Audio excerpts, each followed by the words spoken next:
we are here to recognize the community of West Warm Springs. Before we do, I'd like to pass on another little bit of trivia or a tidbit of information. I've told you how many properties are on the Virginia Landmarks Register and National Register, but I haven't told you how many highway markers there are. There are currently 23 throughout the county, and soon there will be a 24th. The Board of Historic Resources at its December board meeting is going to review the text for Camp Alculana, and hopefully we'll be unveiling that sometime perhaps next spring. So that will bring the total to 24. So we can all be really proud of having the oldest highway marker program in the country. There's no denying that the early emphasis of the program was on topics such as presidents, military battles, topics of that nature, which really did not reflect the full range of the Commonwealth's history. Recently, my department has very intentionally tried to diversify the marker program, and joining us in that effort, as really the biggest champion of all, has been Governor Ralph Northam. He, along with the General Assembly members, including your Senator, Creedy, has given to the department some additional funding so that we can start to address the imbalance within the highway marker program. We are no longer, focused on presidents and military battles, but we're looking at African American history, women's history, all sorts of more recent topics, so that we really have a program that more fully reflects the tapestry of Virginia history. So we're proud of having gone in that direction, but I'm going to share with you a couple of numbers that I think will give you some insight into how much work we have ahead of us.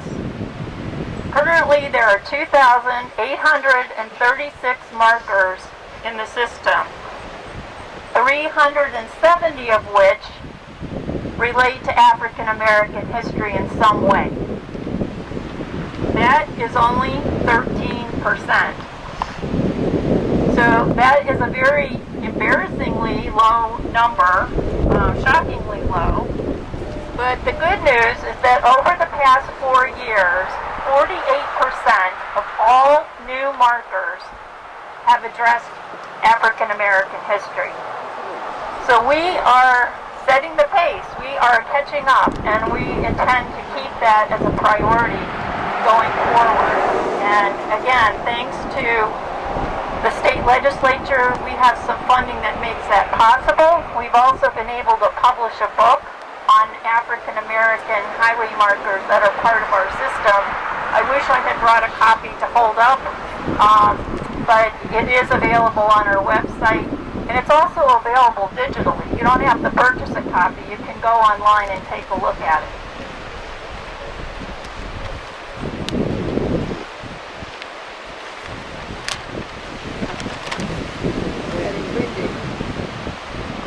Though perhaps not as well known, the history of West Warm Springs is extremely significant to the history of Bath County because it complements so many of the other stories that have been previously recognized. It's the story of a place like West Warm Springs that the Department of Historic Resources is prioritizing and hoping to highlight for communities around the state. The person most familiar with that history is certainly not me.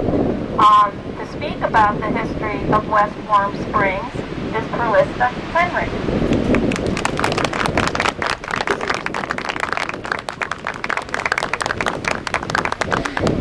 Good afternoon. Oh, and you have the books. Very cool. Good afternoon again. Thank you so much for coming. I want to thank the Virginia Department of historic resources, and also preservation baths for having this marker set. This community of West Warm Springs is near and dear to me. Some of my relatives, my ancestors, were founders of this community. You're going to one of the churches today. This was the second one built, and that was built on land donated by my great-great-grandfather. And the school, which is no longer there, was also named after him, the Jones School, and it used to sit right next to the church.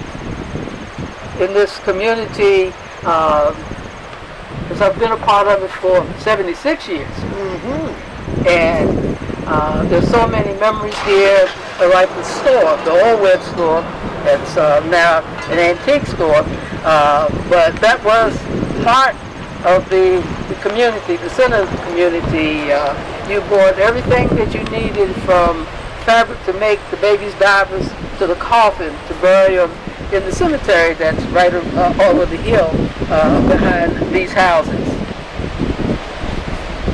And I'm also grateful for my grandmother who reared me, because she's the one that gave me the stories and gave me the history. And so we probably wouldn't be here with this marker if it hadn't been for the stories that she gave to me, and as well as to my brother and my cousins. And it's a great day for us in the community to be here.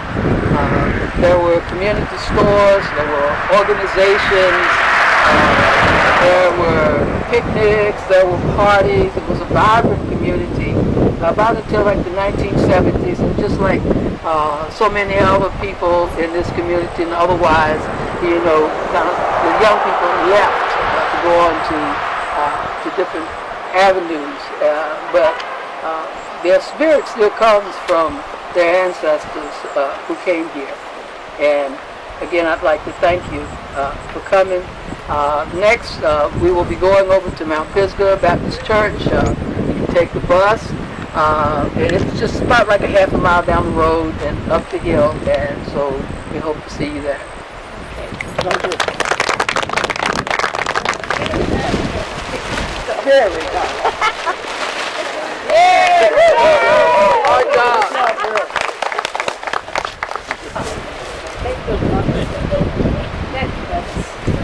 Good job. There you go.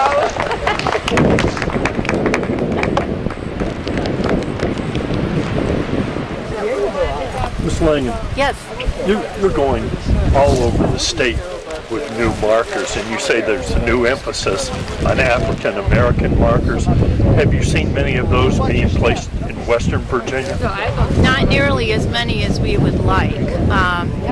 We just about 2 weeks ago unveiled one at Green Pastures, and so of course that relates to a recreation area that was for African Americans. But no, in general, I wouldn't say that there are as many in the southwest part of the state. And the process is pretty exhaustive, but they just can contact your Department of Historical Resources to get more information? So it is a multi-step process. First you apply, and then the text is drafted for the marker if it's found that your topic is of statewide or national significance. The drafting of the marker text is actually one of the hardest parts, because you only have 150 words. So you need to carefully consider each and every word, and it's harder to write something short than it is to write something that's long.